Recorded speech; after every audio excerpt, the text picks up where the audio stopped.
Vote প্রদান করেছি জাহাঙ্গীরনগর বিশ্ববিদ্যালয়ের কেন্দ্রীয় শিক্ষার্থী সংসদ কেন্দ্রীয় সংসদে এবং একই সাথে হল সংসদে ভোট প্রদান করেছি। যতটা জটিলতা আসলে সবাই বোধ করছিল যে এতগুলো ভোট, আসলে তেমন জটিলতা নেই।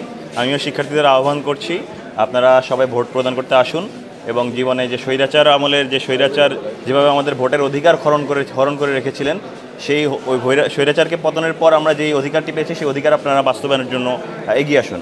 এখন পর্যন্ত নির্বাচনে যে পরিস্থিতি দেখতে পেয়েছি, আমরা ইতিপূর্বে অবগত করেছি যে বিশ্ববিদ্যালয়ের যে নির্বাচন কমিশনার তাদের যে ত্রুটিগুলো, সেই ত্রুটিগুলো আসলে ছোট ছোট ত্রুটিগুলো অনেক বড় আকার এখানে পড়ছে।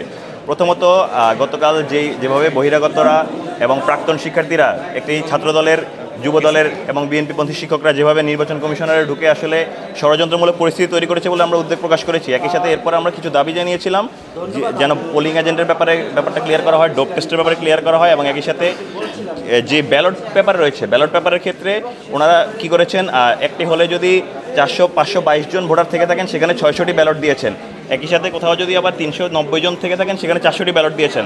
আমরা এই জায়গায় স্পষ্টভাবে বলেছিলাম যে এই যে এই অতিরিক্ত ব্যালটগুলো আসলে সমস্যাজনক, এগুলো কোনো স্বচ্ছতার ক্ষেত্রে অন্তরায়। সে জায়গায় আমরা বলেছিলাম এই অতিরিক্ত ব্যালটগুলো যেন না রাখা হয়, কিন্তু আমরা আজকে এসে দেখতে পাচ্ছি প্রায় প্রতিটি হলেই অতিরিক্ত ব্যালটগুলো সহ ওনারা রাখা হয়েছেন। ওনাদের কাছে যে বক্তব্য, ওনাদের এই ব্যাপারে কোনো ক্ল্যারিফিকেশন নেই, ওনাদেরকে এই ব্যাপারে কোনো ইনস্ট্রাকশন নেই।